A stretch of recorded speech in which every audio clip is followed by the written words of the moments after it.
ನಮಸ್ಕಾರ ವೀಕ್ಷಕರೇ, ಡಿಎಂಎಸ್ ನ್ಯೂಸ್ಗೆ ಸ್ವಾಗತ. ನಾನು ನಜೀರ್ ಅಹಮದ್ ಚುರ್ಗಸ್ತಿ. ತಾಳಿಕೋಟೆ ಬಂದ್, ಪ್ರಜಾಸೌಧ ಕಟ್ಟಡ ಸ್ಥಳಾಂತರಕ್ಕೆ ಆಗ್ರಹಿಸಿ ಹೋರಾಟ. ತಾಳಿಕೋಟೆ ಪ್ರಜಾಸೌಧ ಕಟ್ಟಡ ನಿರ್ಮಾಣಕ್ಕೆ ಗುರುತಿಸಲಾದ ಸ್ಥಳವನ್ನ ವಿರೋಧಿಸಿ ತಾಳಿಕೋಟೆ ತಾಲೂಕು ಹೋರಾಟ ಸಮಿತಿಯ ವತಿಯಿಂದ ಪಟ್ಟಣದಲ್ಲಿ ಸ್ವಯಂ ಪ್ರೇರಿತ ಬಂದ್ ಆಚರಿಸಿ ಶಾಂತಿಯುತ ಪ್ರತಿಭಟನೆ ನಡೆಸಲಾಯಿತು. ತಾಲೂಕು ಆಡಳಿತವು ಮೈಲೇಶ್ವರ ಗ್ರಾಮದ ಸಮೀಪ ಪ್ರಜಾಸೌಧ ಕಟ್ಟಡ ನಿರ್ಮಿಸಲು ಸ್ಥಳ ಗುರುತಿಸಿದ್ದು, ಈ ಸ್ಥಳವು ತಾಳಿಕೋಟೆ ಪಟ್ಟಣದಿಂದ ಸುಮಾರು 4-5 ಕಿಲೋಮೀಟರ್ ದೂರದಲ್ಲಿದೆ. ಇದರಿಂದ ತಾಲೂಕಿನ ಸಾರ್ವಜನಿಕರಿಗೆ, ವಿಶೇಷವಾಗಿ ವೃದ್ಧರು, ಮಹಿಳೆಯರು ಹಾಗೂ ಅಂಗವಿಕಲರಿಗೆ ತೊಂದರೆ ಉಂಟಾಗುತ್ತದೆ. ಹಾಗೆ ಪ್ರತಿಭಟನಾಕಾರರು ಅಭಿಪ್ರಾಯವನ್ನ ವ್ಯಕ್ತಪಡಿಸಿದ್ರು. ಈ ಸಂದರ್ಭದಲ್ಲಿ ಮಾತನಾಡಿದ ಮಾಜಿ ಬಿಜೆಪಿ ಜಿಲ್ಲಾ ಅಧ್ಯಕ್ಷರಾದ RS ಪಾಟೀಲ್ ಅವರು, ನಾವು ಯಾರ ವಿರುದ್ಧವೂ ಅಲ್ಲ, ಯಾರ ಪರವೂ ಅಲ್ಲ, ಇದರಲ್ಲಿ ಯಾವುದೇ ರಾಜಕೀಯ ಇಲ್ಲ. ನಮ್ಮ ಹೋರಾಟದ ಉದ್ದೇಶ ಸಾರ್ವಜನಿಕರ ಅನುಕೂಲಕ್ಕಾಗಿ. ರಘುನಾಥ್ ಮುರಾಳ್ ಮಾತನಾಡಿ, ಈಗ ಗುರುತಿಸಿರುವ ಸ್ಥಳವು ಸಾರ್ವಜನಿಕರಿಗೆ ಅನುಕೂಲಕರವಲ್ಲ. ಆದ್ದರಿಂದ ಪ್ರಜಾಸೌಧ ಕಟ್ಟಡವನ್ನ ತಾಳಿಕೋಟೆ ಪಟ್ಟಣದಲ್ಲೇ ನಿರ್ಮಿಸಬೇಕು ಎಂದು ಒತ್ತಾಯಿಸಿದರು.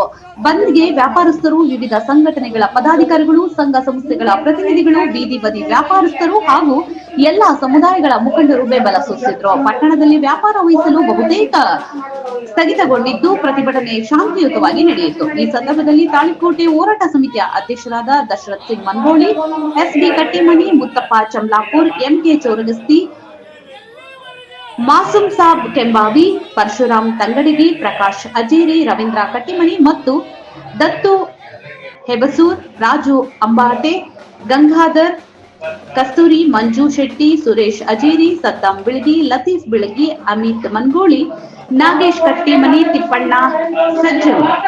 ತಿಪ್ಪಣ್ಣ ಸಜ್ಜನ್, ಮಾನ್ಸಿಂಗ್ ಕೊಕಟನೂರ, ಸಿರಸಕುಮಾರ್ ಅಜೇರಿ, ನಿತಿನ್ ವಿಜಾಪುರ್, ಜುಮ್ಮಣ್ಣ ನಲ್ತಾವಾಡ್, ಇಮಾಮ್ ಹುಸೇನ್ ಚೋರಗಸ್ತಿ ಹಾಗೂ ಸರ್ವ ಸಮಾಜದ ಮುಖಂಡರು ಉಪಸ್ಥಿತರಿದ್ದರು.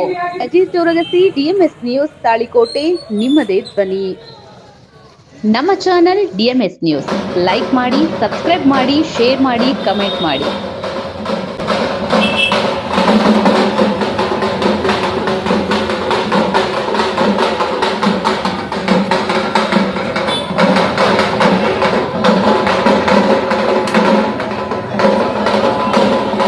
ನಮ್ಮ ಚಾನೆಲ್ DMS ನ್ಯೂಸ್ ಲೈಕ್ ಮಾಡಿ, ಸಬ್ಸ್ಕ್ರೈಬ್ ಮಾಡಿ, ಶೇರ್ ಮಾಡಿ, ಕಮೆಂಟ್ ಮಾಡಿ.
ಈಗಾಗಲೇ ಈ ಒಂದು ತಾಳಿಕೊಟ್ಟಿಯಲ್ಲಿಯೇ ಒಂದು ಪ್ರಜಾಸೌಧವನ್ನ ನಿರ್ಮಾಣ ಮಾಡಬೇಕಂತ ಈಗಾಗಲೇ ಸುಮಾರು ದಿವಸಗಳಿಂದ ಹೋರಾಟನ ಹಮ್ಮಿಕೊಂಡಿದ್ದೀವಿ.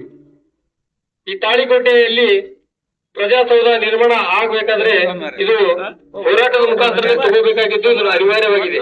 ಯಾಕಂತಂದ್ರೆ ನಮ್ಮೆಲ್ಲ ಹಿರಿಯ ನಾಗರಿಕರು ತಾಳಿಕೋಟೆಯ ಅಭಿವೃದ್ಧಿಗಾಗಿ ಯಾವುದೇ ಕೆಲಸಗಳಾದ್ರೂ ಕೂಡ ಹೋರಾಟದ ಮುಖಾಂತರನೇ ಪಡ್ಕೊಂಡಿದ್ದೀವಿ. ಇದು ಕೂಡ ಅದು ಒಂದು. ಈಗ ಅದಕ್ಕೆ ಸಂಬಂಧಪಟ್ಟಂತ ಅಧಿಕಾರಿಗಳು ಮೈಲೇಶ್ವರ ಗ್ರಾಮದಲ್ಲಿ ಈಗಾಗಲೇ ಸ್ಥಳವನ್ನ ಗುರುತಿಸಿ ಅಲ್ಲಿ ಕಟ್ಟಡ ನಿರ್ಮಾಣ ಮಾಡೋದಕ್ಕೆ ತೀರ್ಮಾನ ಮಾಡಲಾಗಿದೆ. ಆ ಒಂದು ಕಟ್ಟಡವನ್ನ ನಮ್ಮ ತಾಳಿಕೋಟೆ ಮಹಾಜನತೆಗೆ ಮತ್ತು ತಾಳಿಕೋಟೆ ತಾಲೂಕಿಗೆ ಸಂಬಂಧಪಟ್ಟಂತ ಎಲ್ಲ ನಾಗರಿಕ ಬಂಧುಗಳಿಗೂ ಮತ್ತು ಅಂಗವಿಕಲರಿಗೂ ಮತ್ತು ವೃದ್ಧರಿಗೂ ವಯಸ್ಸಾದಂತ ವೃದ್ಧರಿಗೂ ಮತ್ತು ಅಂಗವಿಕಲರಿಗೆ ಅದು ಅಲ್ಲಿ ಅನಾನುಕೂಲವಾಗೋದ್ರಿಂದ ಹಾಗಾಗಿ ಈ ತಾಳಿಕೋಟೆಯಲ್ಲಿ ನಿರ್ಮಾಣ ಮಾಡಬೇಕಂತ ಈ ಒಂದು ಹೋರಾಟ ಹಮ್ಮಿಕೊಂಡಿದ್ದೀವಿ. ಇವತ್ತಿನ ದಿವಸ ಈ ತಾಳಿಕೋಟೆ ಸಮಸ್ತ ನಾಗರಿಕ ಬಂಧುಗಳು ಈ ಒಂದು ಹೋರಾಟಕ್ಕೆ ಬೆಂಬಲವನ್ನು ಸೂಚಿಸುತ್ತೇವೆ ಅನ್ನೋದೊಂದೇ ಒಂದು ಕಾರಣ ಅಂತಂದ್ರೆ ಸ್ವಯಂ ಪ್ರೇರಿತವಾಗಿ ತಾಳಿಕೋಟೆ ಮಹಾಜನತೆ ತಮ್ಮ ಅಂಗಡಿ ಮುಂಗಟ್ಟುಗಳನ್ನ ಬಂದ್ ಮಾಡಿ ಇವತ್ತಿನ ದಿವಸ ಈ ತಾಳಿಕೋಟೆ ಹೋರಾಟಕ್ಕೆ ಬೆಂಬಲ ನೀಡಿದಾರಲ್ಲ ಅವ್ರಿಗೆಲ್ರಿಗೂ ಕೂಡ ನಾನು ಅಭಿನಂದನೆಗಳನ್ನ ನಾನು ಸಲ್ಲಿಸ್ತೇನೆ ಈ ಮುಖಾಂತರ. ಯಾಕಂದ್ರೆ ತಾಳಿಕೋಟೆ ಜನ ನಾವು ನೀರ್ ಕೇಳಿದ್ರೆ ಪಾನಕವನ್ನ ಕೊಡ್ತೀವಿ, ಹಾಲು ಕೇಳಿದ್ರೆ ಅಮೃತವನ್ನ ಕೊಡ್ತೀವಿ, ಅದೇ ಎದೆ ತಟ್ಟಿ ನಿಂತ್ರೆ ಮತ್ತೊಂದು ತಾಳಿಕೋಟೆ ಮಹಾಯುದ್ಧವನ್ನು ಸೃಷ್ಟಿಯನ್ನು ಮಾಡ್ತೀವಿ ಅಂತ ಮಾತನ್ನ ಈ ಸಂದರ್ಭದಲ್ಲಿ ಹೇಳಕ್ಕೆ ಇಷ್ಟಪಡ್ತಾ ಇದ್ದೀನಿ. ಈಗಾಗಲೇ ಸುಮಾರು ಜನ ಮಾತಾಡೋರು ಇರೋದ್ರಿಂದ ಆದ ನಂತರ ಮುಂದೆ ಎಲ್ಲ ಕಚೇರಿಗಳು ಆಗಬೇಕಂತ ಹೇಳಿ 2013ರಿಂದ ತಾಳಿಕೋಟೆ ನಗರದಲ್ಲಿಯೂ ಕೂಡ ಹೋರಾಟಗಳಾದವು. 43 ತಾಲೂಕುಗಳನ್ನ ಒಕ್ಕೂಟ ಅಂತ ಮಾಡಿಕೊಂಡು ಒಂದು ಕಮಿಟಿ ರಚನೆ ಆಯ್ತು. ಆ ಕಮಿಟಿಯವರು ಕೂಡ 2013ರಿಂದ 2018ರವರೆಗೆ ಇರ್ತಕ್ಕಂಥ ಸರ್ಕಾರದ ಮೇಲೆ ಒತ್ತಡ ತಗೊಂಬಂದು ತಾಲೂಕಾ ಘೋಷಣೆ ಆಯ್ತು. ಕೇವಲ ತಹಶೀಲ್ದಾರ್ ಕಚೇರಿ ಕೊಟ್ರೆ ಆಗೋದಿಲ್ಲ, ನಂತರ ಎಲ್ಲ ಕಚೇರಿಗಳ ನಿರ್ಮಾಣ ಆಗ್ಬೇಕು, ಸಬ್ ರಿಜಿಸ್ಟ್ರಾರ್ ಆಫೀಸ್ ಆಗ್ಬೇಕು, BO ಕಚೇರಿ ಆಗ್ಬೇಕು, ಎಲ್ಲ ಕಚೇರಿಗಳು ಬರ್ಬೇಕಂತ ಹೇಳಿ ಒತ್ತಾಯ ಮಾಡ್ಕೊಂಡ್ಬಂತು. ಆದ್ರೆ ಅಲ್ಲಿಂದ ಇವತ್ತಿನವರೆಗೆ ಕೂಡ ನಮಗ ಪ್ರಜಾಸೌಧ ಕಾರ್ಯ ಆಗ್ಲಿಲ್ಲ. ಇವತ್ತು ಆಗುವಂತ ಹಂತಕ್ಕ ಬಂದ ಹತ್ಯದ ಸ್ಥಳ ನಿಗದಿ ಮಾಡ್ಬೇಕಂತ ಅನ್ನುವಂತ ಸಂದರ್ಭದಲ್ಲಿ ಜಿಲ್ಲಾಧಿಕಾರಿಗಳು ಬೇರೆ ಬೇರೆ ಒಂದು 2-3 ಸ್ಥಳವನ್ನ ಪರಿಶೀಲನೆ ಮಾಡಿ ಒಂದೊಂದಕ್ಕೊಂದೊಂದು ಕಾರಣಗಳನ್ನ ಕೊಟ್ರು ಅಂತ ಹೇಳಿ ನಮಗ ಕೆಲವು ಮಾಹಿತಿಗಳ ಆಧಾರ ಮೇಲೆ ತಿಳಿದು ಬಂದಿರತಕ್ಕಂಥದ್ದು. ಇದಾದ ಮೇಲೆ ಇವತ್ತು ಮೈಲೇಶ್ವರ ಹತ್ತಿರ ಇರ್ತಕ್ಕಂಥ ಒಂದು ಜಮೀನವನ್ನ ಅಲ್ಲಿ 2 ಎಕರೆ ಪ್ರಜಾಸೌಧಕ್ಕ ದಾನದ ರೂಪದಲ್ಲಿ ಕೊಟ್ರು ಅಂತನ್ನುವಂತ ಮಾಹಿತಿ ನಮ್ಮ ತಾಳಿಕೋಟೆ ನಗರದಲ್ಲಿ ಎಲ್ಲರಿಗೆ ಬಂದಿತ್ತು. ಅದಾದ ನಂತರ ತಾಳಿಕೋಟೆ ನಗರದಲ್ಲಿ ಚರ್ಚೆ ಪ್ರಾರಂಭ ಆಯಿತು. ಸುಮಾರು 4 ಕಿಲೋಮೀಟರ್ ಅಂತರದಲ್ಲಿ ಪ್ರಜಾಸೌಧ ನಿರ್ಮಾಣ ಆದ್ರ ಪ್ರತಿನಿತ್ಯ ಜನಸಾಮಾನ್ಯರು ಓಡಾಡಬೇಕಾಗ್ತದ, ಸಬ್ ರಿಜಿಸ್ಟ್ರಾರ್ ಆಫೀಸಿಗೆ ಹೋಗ್ಬೇಕಾಗ್ತದ, ಎಲ್ಲ ಕೆಲಸ ಕಾರ್ಯಗಳಲ್ಲಿ ಸಮಯ ವ್ಯರ್ಥ ಆಗ್ತದ ಮತ್ತು ಪ್ರಯಾಣ ದೂರ ಆಗ್ತದ. ಗ್ರಾಮಾಂತರ ಪ್ರದೇಶದಿಂದ ಕೂಡ ತಾಳಿಕೋಟೆ ಬಂದು ತಾಳಿಕೋಟೆಯಿಂದ ಮತ್ತೆ ಅಲ್ಲಿ ಹೋಗ್ಬೇಕು, ಇದು ದೂರ ಆಗ್ತದ. ಇದು ಎಲ್ಲಾದ್ರೂ ಊರು ವ್ಯಾಪ್ತಿ ಒಳಗನೆ ಆಗ್ಬೇಕಂತ ಹೇಳಿ ಚರ್ಚೆ ಪ್ರಾರಂಭ ಆದ ಅಂತ ಸಂದರ್ಭದಲ್ಲಿ ಒಂದಿಷ್ಟು ಜನ ಹಿರಿಯರು ಕೂಡಿ ಚರ್ಚೆ ಮಾಡಿದ ನಂತರ ಎಲ್ಲರೂ ಕೂಡ್ಕೊಂಡು ಏನು ವಿನಂತಿ ಮಾಡ್ಕೊಂಡ್ರೆ ದಿಢೀರನ್ನ ಯಾವ್ದು ಪ್ರತಿಭಟನೆ ಹಂತಕ್ಕೆ ಹೋಗೋದು ಬೇಡ, ಇದನ್ನ ಸರ್ಕಾರದ ಗಮನಕ್ಕೆ ತರೋಣ, ಶಾಸಕರ ಗಮನಕ್ಕೆ ತರೋಣ, ಉಸ್ತುವಾರಿ ಮಂತ್ರಿಗಳ ಗಮನಕ್ಕೆ ತರೋಣ, ನಾವು ಜಿಲ್ಲಾಧಿಕಾರಿಗಳಿಗೆ ಮಾತಾಡೋಣ ಅಂತ ಹೇಳಿ ನಿಯೋಗಗಳನ್ನ ಕರ್ಕೊಂಡು ಶಾಸಕರಿಗೂ ಭೇಟಿ ಆದ್ವಿ, ಉಸ್ತುವಾರಿ ಸಚಿವರಿಗೂ ಭೇಟಿ ಆದ್ವಿ, ಜಿಲ್ಲಾಧಿಕಾರಿಗಳು ಕೂಡ ಭೇಟಿಯಾಗಿ ಮನವರಿಕೆ ಮಾಡ್ತಕ್ಕಂತ ಒಂದು ಪ್ರಯತ್ನ ಮಾಡಿದ್ರು. ಇದಕ್ಕಿಂತ ಪೂರ್ವದಲ್ಲಿ ತಾಳಿಕೋಟೆ ನಗರದ ಎಲ್ಲ ಸಮಾಜದ ಬಂಧುಗಳು ಕೂಡ ಅಂಬೇಡ್ಕರ್ ಮೂರ್ತಿಗೆ ಮಾಲಾರ್ಪಣೆ ಮಾಡಿ ಅವತ್ತು ತಾಳಿಕೋಟೆ ನಗರದಲ್ಲಿ ಅವತ್ತು ಕೂಡ ಬೃಹತ್ ಪ್ರಮಾಣದ ಪ್ರತಿಭಟನೆ ಮಾಡಿ ಸರ್ಕಾರಕ್ಕೆ ಮನವಿ ಸಲ್ಲಿತ್ತು. ಇದು ಯಾವುದಕ್ಕೂ ಕೂಡ ಇವತ್ತಿನವರೆಗೂ ಸ್ಪಂದನೆ ಸಿಗಲಿಲ್ಲ. ಈ ಸ್ಪಂದನೆ ಸಿಕ್ಕಿಲ್ಲ ಅಂತಂದ ಮೇಲೆ ಮುಂದಿನ ಹಂತ ಯಾವುದು ಅಂತ ತಿಳ್ಕೊಂಡು ಹೇಳಿ 25ನೇ ತಾರೀಕು ನಾವು ತಾಳಿಕೋಟೆ ನಗರದಲ್ಲಿ ಮತ್ತೆ ನಾವು ಹೋರಾಟ ಮಾಡ್ಬೇಕಂತ ಹೇಳಿ ತಾಳಿಕೋಟೆ ನಗರದಲ್ಲಿ ಇರ್ತಕ್ಕಂತ ಎಲ್ಲಾ ವ್ಯಾಪಾರಸ್ಥರ, ಎಲ್ಲ ವಿವಿಧ ಸಮಾಜದ ಎಲ್ಲ ಹಿರಿಯರನ್ನ ಕರೆದು ಚರ್ಚೆ ಮಾಡಿದಾಗ ಎಲ್ಲಾ ವ್ಯಾಪಾರಸ್ಥರು ಏನ್ ಹೇಳಿದಾರಂದ್ರೆ ನಮ್ಗೆಲ್ಲರಿಗೆ ಅದು ದೂರ ಆಗ್ತದ ಅನ್ನೋಂಥದ್ದು ಮನವರಿಕೆ ಆಗ್ಯದ. ತಾವು ದಿವ್ಯ ಹೋರಾಟ ಮಾಡ್ಬೇಕು. ತಮ್ಮ ಬೆಂಬಲಕ್ಕೆ ನಾವು ಅದೀವಿ. ತಾಳಿಕೋಟೆ ನಮ್ಮ ಎಲ್ಲ ವ್ಯಾಪಾರ ವಹಿವಾಟುಗಳನ್ನ ಬಂದ್ ಮಾಡಿ ನಾವು ನಿಮ್ ಜೊತೆಗೆ ನಿಲ್ತೀವಿ ಅಂತ ತಿಳ್ಕೊಂಡು ಹೇಳಿ ಸ್ವಯಂ ಪ್ರೇರಿತವಾಗಿ ಎಷ್ಟು ದೊಡ್ಡ ಪ್ರಮಾಣದಾಗ ತಾಳಿಕೋಟೆ ನಗರದಲ್ಲಿ ಅನೇಕ ಬಂದ್ಗಳಾಗ್ಯಾವ. ಇವತ್ತು ಸ್ವಯಂ ಪ್ರೇರಿತವಾಗಿ ಒಂದು ಸಣ್ಣ ಸಣ್ಣ ಅಂಗಡಿಗಳು ಕೂಡ ಇವತ್ತು ಪ್ರಾರಂಭ ಆಗಿಲ್ಲ. ಈ ಬಂದ್ ಕರೆ ಇವತ್ತ ಏನ್ ತೀರ್ಮಾನ ತಗೊಂಡ್ರ ಇವತ್ತ ತಾಳಿಕೋಟೆ ಎಲ್ಲ ವ್ಯಾಪಾರಸ್ಥರು ಇವತ್ತು ಆ ಬಂದಕ್ಕ ಅವರೆಲ್ಲರೂ ಸ್ವಯಂ ಪ್ರೇರಿತವಾಗಿ ನಮ್ ಜೊತೆ ನಿಂತದಕ್ಕ ಅವರ ಮನದ ಅಭಿಪ್ರಾಯ ಏನದ ಅನ್ನುವಂಥದ್ದನ್ನ ಇವತ್ತು ತಾಳಿಕೋಟೆ ಬಂದ್ ಕರೆ ಇವತ್ತೇನು ಬಂದ್ ಆಗ್ಯದ ಇದೇ ಇವತ್ತು ಸಾಕ್ಷಿ ಅಂತ ಅನ್ನುವಂತ ಭಾವನೆಯನ್ನ ವ್ಯಕ್ತ ಮಾಡಿ ಅದರ ಜೊತೆಗೆ ಇವತ್ತೆಲ್ಲ ನಮ್ಮ ತಾಳಿಕೋಟೆ ನಗರದ ಎಲ್ಲ ಪ್ರಮುಖರು, ಯಾಕಂದ್ರೆ ಇವತ್ತು ನಾವು ಇರ್ತೀವಿ, ನಾಳೆ ಹೋಗ್ತೀವಿ. ವ್ಯಕ್ತಿಗಳು ಯಾರು ಶಾಶ್ವತ ಅಲ್ಲ. ಆದ್ರೆ ಏನು ಇವತ್ತ ಕಚೇರಿಗಳು ಆಗ್ತಾವು ಇದು ಮುಂದಿನ ದಿನಮಾನಗಳಲ್ಲಿ 3 ವರ್ಷ ಇರ್ತಕ್ಕಂಥದ್ದು. ಹೀಗಾಗಿ ತಾಳಿಕೋಟೆ ವ್ಯಾಪ್ತಿಯಲ್ಲಿ ಆಗ್ಬೇಕಂತ ಹೇಳಿ ಎಲ್ಲರ ಅಭಿಪ್ರಾಯ. ನಾವಿರ್ತಕ್ಕಂಥವ್ರು ಎಲ್ಲರೂ ಈಗಾಗಲೇ ಕಾಶಿನಾಥನವರು ಇವತ್ತು ಧಿಕ್ಕಾರಿಲ್ಲ. ನಮಗೆ ಏನ್ ಆಗ್ಬೇಕಾಗ್ಯದ ಅದರ ಬಗ್ಗೆ ಮಾತ್ರ ನಮ್ಮದು ತೊರೆಯದವೇನ ನಾವು ಯಾರು ವಿರೋಧ ಮಾಡ್ಲಿಕ್ಕಾಗಿ ನಾವ್ ಇಲ್ಲಿಲ್ಲ. ಇದನ್ನ ದಯವಿಟ್ಟು ಸರ್ಕಾರದಲ್ಲಿ ಇರ್ತಕ್ಕಂಥ ಪ್ರತಿನಿಧಿಗಳು, ಇವತ್ತು ಶಾಸಕರು, ಉಸ್ತುವಾರಿ ಸಚಿವರು, ಇವತ್ತು ಜಿಲ್ಲಾಧಿಕಾರಿಗಳು ಇದನ್ನ ಅರ್ಥ ಮಾಡ್ಕೊಳ್ಬೇಕಂತ ಹೇಳಿ ಈ ಸಭೆಯ ಮುಖಾಂತರ ನಾನು ಒತ್ತಾಯ ಮಾಡ್ತೇನೆ. ನಾನು ಹಿರಿಯರು, ಸಾಕಷ್ಟು ಅನುಭವವನ್ನ ಹೊಂದಿರತಕ್ಕಂಥವ್ರು, ಅಭಿವೃದ್ಧಿ ವಿಷಯಕ್ಕೆ ಬಂದಾಗ ಅದನ್ನ ಜನರಿಗೆ ಬಿಡ್ತೀವಿ ನಾವು. ಎಲ್ಲ ಏನೇನು ಯಾರ್ಯಾರ ಕಾಲಘಟ್ಟದಲ್ಲಿ ಏನೇನಾಗಿದೆ ಎಂತಾಗಿದೆ ಅಂತನ್ನೋದ್ರ ಬಗ್ಗೆ ನಾ ಮಾತಾಡಿ ಅದನ್ನ ರಾಜಕಾರಣ ಬಳಸಕ್ಕೆ ನಾ ಇಷ್ಟಪಡುದಿಲ್ಲ. ಆದ್ರೆ ಒಬ್ಬ ಸಭ್ಯಸ್ಥ ಹಿರಿಯರಂತ ಅನ್ನುವಂಥದ್ರ ಭಾವನೆ ಅದ. ಹೀಗಾಗಿ ನಾನು ತಕ್ಷಣ ಒತ್ತಾಯ ಮಾಡೋದು ಏನಂತಂದ್ರ ಒಬ್ಬ ಶಾಸಕರಾದಂತವ್ರು, ಜನಪ್ರತಿನಿಧಿಗಳಾದಂತವ್ರು ತಾಯಿ ಹೃದಯ ಬೇಕು, ಅದು ನಿಮ್ಮಲ್ಲಿ ಅಳ ಅಂತ ಅನ್ನುವಂತ ಭಾವನೆಯನ್ನ ಇಟ್ಟುಕೊಂಡೇ ನಾವು ಮಾತಾಡ್ತೀವಿ. ತಕ್ಷಣವೇ ನೀವು ತಾಳಿಕೋಟೆಗೆ ಬಂದು ಎಲ್ಲ ಹೋರಾಟಗಾರರು, ಎಲ್ಲಾ ವ್ಯಾಪಾರಸ್ಥರು, ವಿವಿಧ ಸಮಾಜದ ಬಂಧುಗಳನ್ನ ಎಲ್ಲರ ಕೂಡಿಸಿ ಚರ್ಚೆ ಮಾಡಿ ನೀವು ತೀರ್ಮಾನ ತಗೋಬೇಕಂತ ಅನ್ನೋದನ್ನ ಆಗ್ರಹ. ಕಾರಣ ಏನು ಅಂದ್ರ ಇವತ್ತು ನಾವೆಲ್ಲರೂ ಹೋರಾಟ ಹಂತ ಹಂತವಾಗಿ ತೆಗೆದುಕೊಳ್ತಾ ಇದೀವಿ. ದಿಢೀರನ್ನ ಮಾಡಿ ಇವತ್ತು ಜನಸಾಮಾನ್ಯರಿಗೂ ತೊಂದರೆ ಆಗಬಾರ್ದು, ಇದು ಬೇರೆ ಬೇರೆ ಸ್ವರೂಪ ಪಡಿಬಾರ್ದು ಅಂತ ಅತ್ಯಂತ ಶಾಂತಿಯ ಮಾರ್ಗವಾಗಿನೇ ನಾವು ಹೋರಾಟ ಮಾಡ್ತಾ ಇದೀವಿ.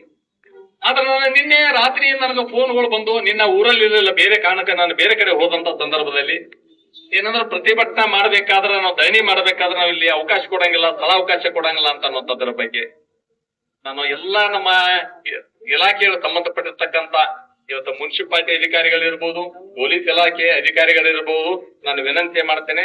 ನಾವು ಶಾಂತಿ ಮಾರ್ಗ ಹಿಡಿದೀವಿ. ನಾವು ಶಾಂತಿ ಮಾರ್ಗ ಹಿಡಿದಂತ ಸಂದರ್ಭದಲ್ಲಿ ನಿಮ್ಮದು ಕೂಡ ಸಹಕಾರ ಬೇಕು. ಎಲ್ಲರ ಉದ್ದೇಶ ಜನರ ಒಳಿತಿಗೋಸ್ಕರ, ಇಲಾಖೆಗಳಿರೋದು ಜನರ ಒಳಿತಿಗೋಸ್ಕರ, ಸರ್ಕಾರ ಇರೋದು ಜನರ ಒಳಿತಿಗೋಸ್ಕರ. ಎಲ್ಲರೂ ಕೂಡಿ ತೀರ್ಮಾನ ಮಾಡಬೇಕಾಗಿದ್ದು ಜನಸಾಮಾನ್ಯರಿಗೆ ಒಳ್ಳೇದಾಗ್ಬೇಕನ್ನುವಂತ ಕಾರಣದಿಂದ ನಾವಿಲ್ಲೆಲ್ಲರೂ ಕುಂತಿರೋದು ಜನರ ಉದ್ದೇಶಕ್ಕಾಗಿ, ಜನರ ಒಳ್ಳೇದಾಗ್ಬೇಕನ್ನುವಂತ ಕಾರಣದಿಂದ ನಾವಿಲ್ಲಿ ಕುಂತಿದ್ದು. ಇದನ್ನ ಅರ್ಥ ಮಾಡ್ಕೊಂತೀರಿ ಅಂತ ಭಾವನೆಯನ್ನ ನಾನು ವ್ಯಕ್ತ ಮಾಡ್ತೇನೆ. ದಯವಿಟ್ಟು ಇದನ್ನ ಬೇರೆ ಸ್ವರೂಪ ತಾಳಲಿಕ್ಕೆ ಅವಕಾಶ ಮಾಡಿಕೊಡಬಾರ್ದು ಅನ್ನುವಂತ ಒಂದು ಎಚ್ಚರಿಕೆಯನ್ನು ಕೂಡ ನಾ ಈ ಒಂದು ಸಭೆಯ ಮುಖಾಂತರ ಕೊಡ್ಲಿಕ್ಕೆ ಇಷ್ಟಪಡ್ತೀನಿ. ನಾವು ಅಲ್ಲಿ ಕೂಡಬೇಕು, ಇಲ್ಲಿ ಕೂಡಬಾರ್ದು, ಅಲ್ಲಿ ಕೂಡಬಾರ್ದು ಅಂತ ಇರಬಾರ್ದು. ಅತ್ಯಂತ ಶಾಂತ ಮಾರ್ಗವಾಗಿ ನಾವು ಹಿಡಿದೀವಿ. ನೀವು ಜನರ ಪರವಾಗಿರ್ತಕ್ಕಂಥವ್ರು ನೀವು ಆಲೋಚನೆ ಮಾಡ್ಬೇಕಂತ ಒಂದು ಒತ್ತಾಯವನ್ನು ಕೂಡ ನಾ ಮಾಡ್ತೀನಿ. ಈಗಾಗಲೇ ನಮ್ಮ ಸದಸ್ಯರು ಹೇಳಿದರು, ಊರಲ್ಲಿ ಕೂಡ ಸಾಕಷ್ಟು ಬೇರೆ ಬೇರೆ ಸ್ಥಳಗಳು ಅದಾವಂತ ಅನ್ನೋಂಥದ್ದು. ಬೇರೆ ಬೇರೆ ಇಲಾಖೆಗಳು ಬೇರೆ ಇರಬಹುದು, ಅದೆಲ್ಲ ಇಲಾಖೆಗಳು ಸರ್ಕಾರದ ಅಧೀನದೊಳಗನೆ ಬರ್ತಕ್ಕಂಥದ್ದು. PWD ಇರಬಹುದು, KEB ಇರಬಹುದು, ಎಲ್ಲ ಇರೋದು ಸರ್ಕಾರದ ಅಧೀನದೊಳಗನೆ. ಸರ್ಕಾರ ಇರೋದು ಯಾರಿಗೋಸ್ಕರ? ಜನರಿಗೋಸ್ಕರ, ಜನಸಾಮಾನ್ಯರಿಗೋಸ್ಕರ ಸರ್ಕಾರ ಇರೋದು. ಜನಸಾಮಾನ್ಯರು ತೊಂದರೆ ಕೊಟ್ಟು ಏನ್ ಮಾಡೋದು? ಅದಕ್ಕೆ ಇದು ಬರೋದಿಲ್ಲ, ಅದು ಬರೋದಿಲ್ಲ ಅಂತ ಅನ್ನುವಂಥದ್ದಲ್ಲ.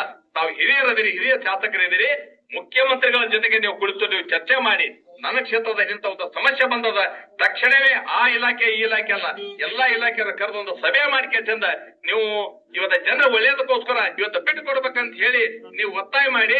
ಇವತ್ತು PWD ಆಫೀಸ್ ಅದ, ಇಲ್ಲಿ IB ಅದ, ಇಲ್ಲಿ ಸುಮಾರು ಒಂದು 3.5-4 ಎಕರೆ ಜಾಗ ಆದಂತದ್ರ ಬಗ್ಗೆ ಎಲ್ಲರಿಗೂ ಅದ. ಆದ್ರೆ PWD ಒಳಗೆ ಬರುದಿಲ್ಲ, ಅವ್ರ ಇಲಾಖೆಯವರು ಕೊಡುದಿಲ್ಲ ಅಂತಾರ. ಎಲ್ಲಾ ಇಲಾಖೆಗಳಿರೋದು ಸರ್ಕಾರದ ಅಧೀನದೊಳಗ. ಅಲ್ಲಿ KEB ಜಾಗದ ಬೇರೆ ಬೇರೆ. ಇವತ್ತ ಅಲ್ಲಿ ಒಂದು 204 ಸರ್ವೆ ನಂಬರ್, ನಾನು ಮೊನ್ನೆ ಅದ್ರದ್ದು ಎಲ್ಲ ದಾಖಲಾತಿಗಳನ್ನು ಕೂಡ ಪರಿಶೀಲನೆ ಮಾಡಿದಾಗ ಒಬ್ರು ಗಮನಕ್ಕೆ ತಗೊಂಬಂದ್ರ ನಮಗೆ. ಏನಂದ್ರೆ ಸರ್ವೆ ನಂಬರ್ 204 ಅದು ಕೆರಿ ಅಂತದ. ಆ ಕೆರಿ ಕಾಲ್ಪನಿಕ ಕೆರಿ ಅಂತದ. ಅದು ಕಾಲಂ ನಂಬರ್ 9 ಮುಕುತ್ ಕೈರಾಣ ಅಂತದ. ಮುಕುತ್ ಕೈರಾಣ ಅಂದ್ರೆ ಯಾವ್ದು? ಸರ್ಕಾರನೇ ಕಾಲ್ಪನಿಕ ಕೆರೆ ಅಂತ ಯಾವ್ದೋದನ್ನ ಅದ್ರ ಚೂಕದಿಂದ ಅದು ಕುಂತದ. ನಾನು ತಕ್ಷಣ ನಾನು ಶಾಸಕರಿಗೆ ಒತ್ತಾಯ ಮಾಡ್ತೇನೆ, ಸಚಿವರಿಗೆ ಒತ್ತಾಯ ಮಾಡ್ತೇನೆ, ಜಿಲ್ಲಾಧಿಕಾರಿಗಳಿಗೆ ಒತ್ತಾಯ ಮಾಡ್ತೇನೆ. ಸರ್ವೆ ನಂಬರ್ 204 2016 2017 ಅವತ್ತು ಕೂಡ ನೀವೇ ಶಾಸಕರಿದ್ದೀರಿ. ಅವತ್ತು ಇಲ್ಲಿಂದ ವರದಿ ಹೋಗ್ಯದ. ತಹಸೀಲ್ದಾರ್ ಹಿಂದೆ ಯಾರಿದ್ರು ಅವ್ರು ವರದಿ ಕಳಿತಾರ ಜಿಲ್ಲಾಧಿಕಾರಿಗಳಿಗೆ.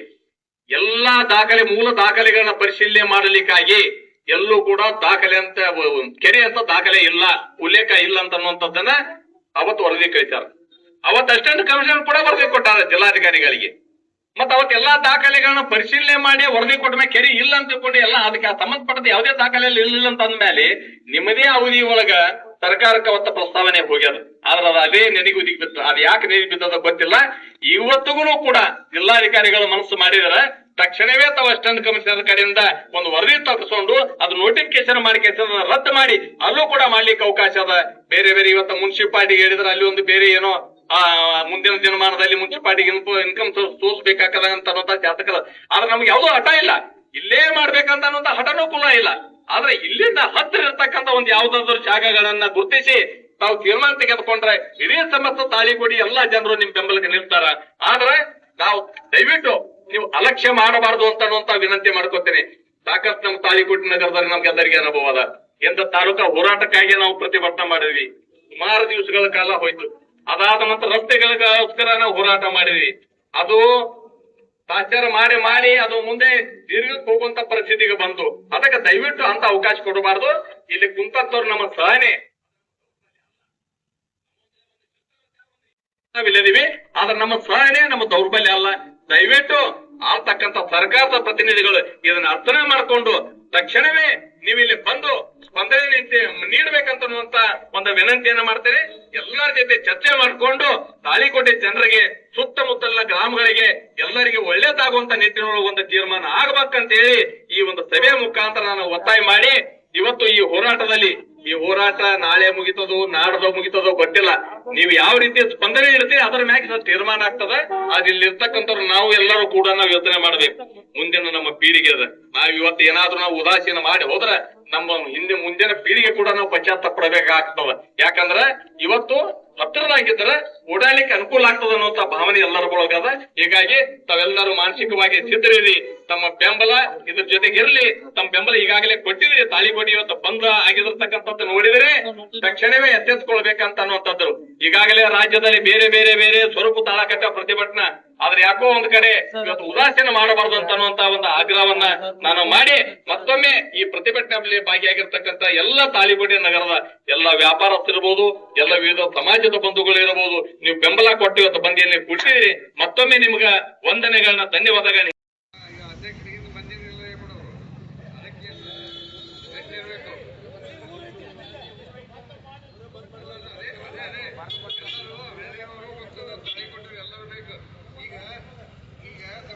ಮುನ್ಸಿಪಾಲಿಟಿ ಜಾಗ 4 ಎಕರೆ ಇರ್ತಿಲ್ಲ. ಹುಡುಗರು ಎಲ್ಲ ಪರ್ವತರಿ ಮಾಡ್ಕೊಂಡು ಅಲ್ಲಿ ಬಂದು ನಿಂತ್ರಂದ್ರೆ ಜನವರಿ 26 ಜನವರಿ ಬಂದಾಗ ಅಲ್ಲಿ ಜಾಗ ಸಾಲಲ್ಲ ಅಂತ ಪರಿಸ್ಥಿತಿ ಐತಲ್ಲಿ. ಈಗ ಅದು 2 ಎಕರೆದೊಳಗೆ ಎಲ್ಲ ಹುಡುಗರು ಅಥವಾ ಅಲ್ಲಿ ಧ್ವಜವಂತನೆ ಹ್ಯಾಂಗ್ ಮಾಡಕ್ ಸಾಧ್ಯ ಹೇಳಿ. ಅದಕ್ಕೆ ನೀವು ವಿಚಾರ ಮಾಡುವಂಥದ್ದೈತೆ. ಈಗ ನಾವು ಮಾಡ್ತೀವಿ, ನಾವು ಹೋಗ್ತಿರ್ತೀವಿ, ಆಗಲಿಲ್ಲ ಅಂದ್ರೆ ನಮಗೆ ನಮ್ಗಿಂತ ಸಣ್ಣವ್ರು ಮುಂದೆ ಬೈತಾರ. ಇವ್ರೇನು ದೊಡ್ಡವ್ರು ಹಾಕ್ತೀರಿಲ್ಲ ಮನೆ ಸುದ್ದಾಗ ಅಡುಗೆ ಮಾಡಿದ್ರೆ ಜಾಗ ಇರೋದು 2 ಎಕರೆದಾಗ ಹ್ಯಾಂಗೆ ಸಾಧ್ಯ ಎಲ್ಲರಿಗೆ ಮಾತುಕತೆ ನಡೆದಾಗ ಎಲ್ಲ ಹಳ್ಳಿಯಾಗ ಊರಾಗ. ಅದಕ್ಕೆ ಎಲ್ಲರೂ ತಯಾರಾಗಿ ನಮ್ಗೆ IB ಅದ ಸಮೀಪ ಆಗ್ತಿದ್ರು. IB ಎಲ್ಲ ಕಡೆ IB ಜಾಗ ಕೊಡ್ತಾರೆ. ಮತ್ತು ಈಗ KEB ಅದಲ್ಲ ಇಲ್ಲಿ ಬಿಜಾಪುರ ರೋಡಿಗೆ, ಮತ್ತು ಅದೇ ಶಾಸಕರೇ KEB ಕೊಡ್ಸಾಗ ಜಾಗ 12 ಎಕರೆ ಹುಡುಕಿ ಕೊಡೋದು, ಅದು ಗೌರ್ಮೆಂಟೇ ಅಲ್ಲ. ಅದು ಅದ್ರಾಗ 4 ಎಕರೆ ಕೊಡ್ತಾರೆ ಅವರು. ಮತ್ತು ಇದು PWD ಯಾಕೆ ಕೊಡಿಸ್ಬಾರ್ದು ನಾವು? ಅದೇ 2 ಎಕರೆ ಬೇಕಾದ್ರೆ IB ಮಾಡಲಿಲ್ಲ ಅವರು. ಆ 2 ಎಕರೆದಾಗ IB ನಡೀತಿದ್ದಲ್ಲಿ ವೆಹಿಕಲ್ ಇರ್ತಾವ, ಹೋಗ್ತಾರೆ ಬರ್ತಾರೆ ಬೀಳ್ತವೆ.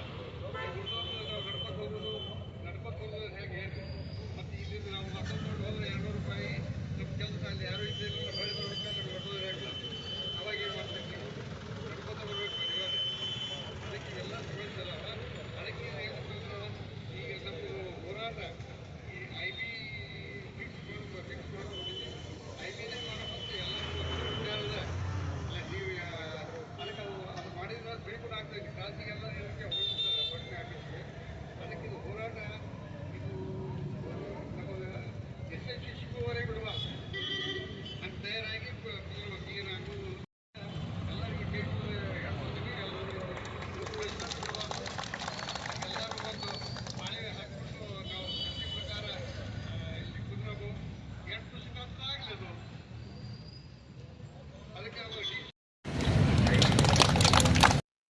ಕಾರ್ಯಕ್ರಮದಲ್ಲಿ ಭಾಗವಹಿಸಿದಂತ ತಾಳಿಕೋಟೆ ಹಾಗೂ ಸುತ್ತಮುತ್ತಲಿನ ಗ್ರಾಮದ ಯಾವತ್ತು ಅಣ್ಣ ತಮ್ಮಂದಿರೇ, ಈಗಾಗಲೇ ನಾವು ತಾಳಿಕೋಟೆ ಬಂದಿಗೆ ನಾವು ಹೋರಾಟ ಸಮಿತಿಯಿಂದ ಕರೆ ಕೊಟ್ಟಿಲ್ಲ. ಎಲ್ಲರೂ ಎಲ್ಲ ಅಸೋಸಿಯೇಷನ್ಗಳು, ಎಲ್ಲ ಅಂಗಡಿಗಳು, ಎಲ್ಲ ಗ್ರಾಹಕರು, ವ್ಯಾಪಾರಸ್ಥರು ಸ್ವಯಂ ಪ್ರೇರಿತ ಬಂದ್ ಮಾಡಿ ಈಗೇನು ಮೈಲೇಶ್ವರ ಗ್ರಾಮದಲ್ಲಿ ಜಾಗ ನಿಶ್ಚಯ ಮಾಡ್ಯಾರ, ಆ ಜಾಗ ನಮ್ಗೆ ಅನಾನುಕೂಲ ಆಗ್ತದೆ. ಖಂಡಿತ ಆ ಜಾಗ ಆಗಬಾರ್ದು ಅನ್ನೋ ಸಲುವಾಗಿ ತಾಲೂಕು ಹೋರಾಟ ಸಮಿತಿಯವರಿಗೆ ನಮಗೆ ಬೆಂಬಲ ಸೂಚಿಸಿದ್ದಾರೆ. ಆ ಪ್ರಕಾರ ನಾವು ಈಗಾಗಲೇ ಮಾನ್ಯ ತಹಸೀಲ್ದಾರ್ ಹಿಡಿದು ಜಿಲ್ಲಾಧಿಕಾರಿ, ಜಿಲ್ಲಾ ಉಸ್ತುವಾರಿ, ನಮ್ಮ ಭಾಗದ ಶಾಸಕರ ಜೊತೆಗೂ ಮಾತುಕತೆ ಆಡಿದೀವಿ, ಮನವಿಯನ್ನು ಕೊಟ್ಟಿದ್ದೀವಿ. ಆದ್ರೆ ಎಲ್ಲರೂ ನಮ್ಮ ಮಾತುಗಳನ್ನು ಕೇಳ್ಯಾರ, ಆಗ್ತಾರ, ಆಯ್ತಪ್ಪ ಅಂತ ಹೇಳ್ಯಾರ. ಆದ್ರೆ ನಮ್ಮ ಆಶ್ವಾಸನೆ ಹಿಡಿಯಲಿಲ್ಲ. ನಾವೇನು ಕೆಲ ಸರ್ಕಾರಕ್ಕೆ ಬಹಳ ದೊಡ್ಡ ಪ್ರಮಾಣದ ಒತ್ತಾಯ ಹಾಕಿಲ್ಲ. ನಮ್ಮೂರಿಗೆ ವಿಧಾನಸೌಧ ಪ್ರಜಾಸೌಧ ಮಂಜೂರಾಗ್ಯದ, ಅದು ಸಮೀಪ ಆಗಲಿ ಅನ್ನೋದು ಒಂದೇ ಒಂದು ಬೇಡಿಕೆ ನಮ್ಮದು. ಅದು ಬಿಟ್ಟರೆ ಯಾರ ಬಗ್ಗೆ ನಮ್ ದ್ವೇಷ ಇಲ್ಲ, ಯಾರ ಬಗ್ಗೆ ನಮ್ ವಿರೋಧಿಲ್ಲ, ಧಿಕ್ಕಾರ ಅನ್ಕೊಂಡು ಮೊದಲೇ ಇಲ್ಲ. ಅಂಥದ್ರಲ್ಲಿ ನಮ್ಮ ಹೋರಾಟವನ್ನು ಹತ್ತಿಕ್ಕಲು ಏನು ಓಡಾಡ್ತಾರಲ್ಲ, ಅದು ನಮ್ಗೆ ಸರಿ ಅನ್ಸೋದಾಗಿದೆ. ಯಾಕೋ ಏನೋ ಈಗ ನಾವು ಇಲ್ಲಿ ನನ್ನ ಮೇಲೆ ಕುಂದ್ರು ಏನು ಅವಶ್ಯಕ ನಮ್ದಿಷ್ಟು ಮಂದಿ, ನಮ್ಗೊಂದು ಟೆಂಟ್ ಹಾಕ್ಲಿಕ್ಕೆ ನಮ್ಗೆ ಆಸ್ಪದ ಮಾಡಿಕೊಳ್ಳಿಲ್ಲ ಅಂದ್ರೆ ಹ್ಯಾಂಗಿದು? ಆಯ್ತು, ಅನಿವಾರ್ಯ, ಇವತ್ತೇನು ಕುಂದಿರ್ತೀವಿ, ನಾಳೆ ಅನ್ಕೊಂಡಿರ್ತೀವಿ. ಅದು ನೀವಾಗಿ ನಮಗೆ ಇದು ಆಸ್ಪದ ಮಾಡಿಕೊಡಕ್ ಹಾಕ್ತೀರಿ. ದಯವಿಟ್ಟು ಸಂಘರ್ಷಕ್ಕೆ ಆಗಬಾರ್ದು. ಯಾಕಂದ್ರೆ ಒಂದು ವೇದಿಕೆ ನಿರ್ಮಾಣ ಆಯ್ತಂದ್ರೆ ನಮ್ಮ ಹೋರಾಟ ಸಮಿತಿಯವ್ರ ಕೈ ತಪ್ಪು ಸಂಭವ ಇರ್ತದೆ. ಪಬ್ಲಿಕ್ ಹೇಳಿದಾಗ ನಾವು ಕೇಳೋದು ಬರ್ತದೆ. ಈಗ ನಾವ್ ಹೇಳಿದಂಗೆ ಪಬ್ಲಿಕ್ ಕೇಳ್ತಿರ್ತದೆ. ನಾಳೆ ನಾವ್ ಏನಾರು ಒಂದು ಮಾಡಕ್ ಹೋದ್ರೆ ಪಬ್ಲಿಕ್ ನಮ್ಗೆ ತೆಗಿಬೋದು ಸಂಭವ ಇರ್ತದೆ. ಈಗೂ ಕಾಲ ನಿಂತಿಲ್ಲ. ಸಂಬಂಧಪಟ್ಟವರು ಇದನ್ನ ಬೆಳವಣಿಗೆ ಮಾಡಲಾರ್ದೆ ನಾವಲ್ಲಿ ಮಾಡಾಗಿರಪ್ಪ, ನೀವ್ ಏನ್ ಬೇಡಿಕೆ ಇದ್ದೀರಿ 2-3 ಸ್ಥಳದೊಳಗೆ ನಾವು ಹಂಗಾರ ಮಾಡಿ ಆಯ್ಕೆ ಮಾಡ್ತೀವಿ. ಅವೆಲ್ಲ ಗೌರ್ಮೆಂಟ್ ಲಿಂದ ಒಂದ್ ಸ್ವಲ್ಪ ತಡ ಆದ್ರೂ ತಡ್ಕೊಂಡಿರ್ತದೆ. ಹೋರಾಟ ಸಮಿತಿಯರಿಗೆ ಹೇಳಿದ್ರೆ ನಾವು ಚರ್ಚೆ ಮಾಡಿ ಯಾವ್ದಾರ ಒಂದು ಒಪ್ಪಂದಕ್ಕೆ ಬರ್ಲಿಕ್ಕೆ ನಾವು ಸಿದ್ಧರೇ. ನೀವು ಹೋರಾಟ ಸಮಿತಿಯವರು ನಮ್ಗೇನಿಲ್ಲ, ಪ್ರತಿಷ್ಠೆ ಇಲ್ಲ, ಸ್ವಾಭಿಮಾನ ಇಲ್ಲ, ಇಲ್ಲ. ದಯವಿಟ್ಟು ಎಲ್ಲರೂ ಗಮನಕ್ಕೆ ನಮಗೆ ಹೋರಾಟದ ಸಮೀಪ. ಯಾಕಂದ್ರೆ ಈಗ ಅಲ್ಲಿ ಏನು ಕೆಲವರಿಗೆ ಅಂಗಡಿಗೆ ಹಿರಿಯರಿಗೆ ತೊಂದರೆ ಆಗ್ತದೆ, ಎಲ್ಲರಿಗೆ ತೊಂದರೆ ಮಕ್ಕಳಿಗೆ ಆಗ್ತದೆ. ಮತ್ತು ಕೆಲಸವಾದ ಸ್ಪೆಷಲ್ ಕಚೇರಿ ಧ್ವಜಾರೋಹಣ ಇರ್ತದೆ ಆಗಸ್ಟ್ 15, ಜನವರಿ 26. ಮತ್ತು ಸಾಂಗಾರು ಮಕ್ಕಳು, ಎಸ್ಕೆದವರು, ಗಣಮಠದವರು ಅಲ್ಲಿ ಕರ್ಕೊಂಬರ್ರಿ ಅಂದ್ರೆ ಅವ್ರ ಗತಿ ಏನಾಗ್ತದೆ? ಅವು ಜಗನೇ ಮುಟ್ಟಾಗಿ ನಾವು ಹುಡುಗರು. ಹಿಂಗಾಗಿ ಪ್ರತಿಯೊಬ್ಬರಿಗೆ ತೊಂದರೆ ಆಗ್ಕೊಳ್ಳೋದು ಸಾರ್ವಜನಿಕರಿಗೂ ಮನರಂಜನೆ ಆಗಿದೆ.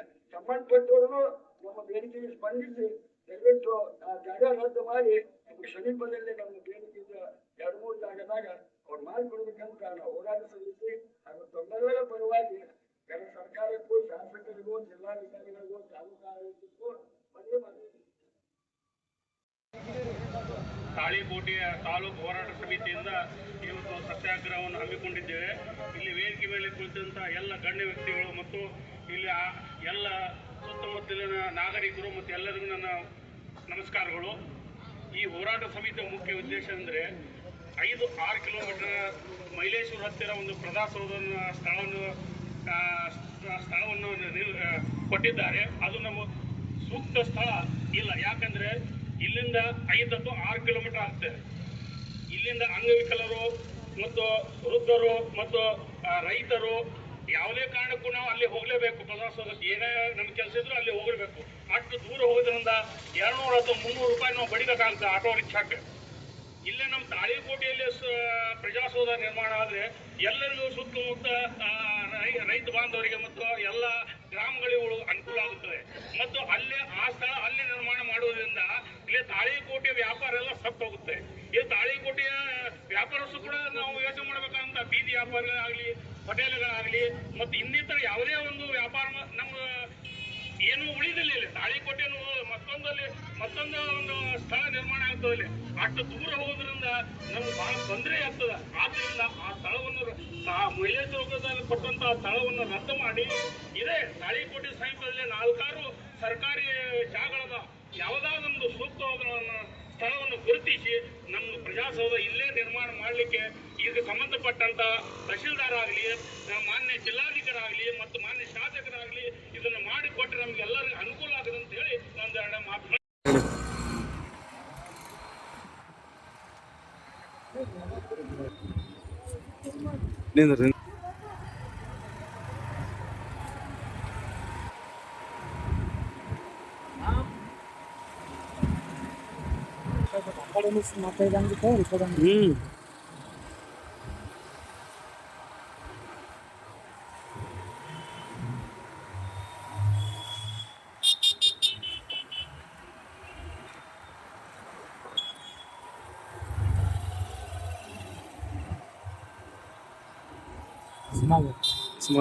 काय तू गाण्या त्याच्यावर ना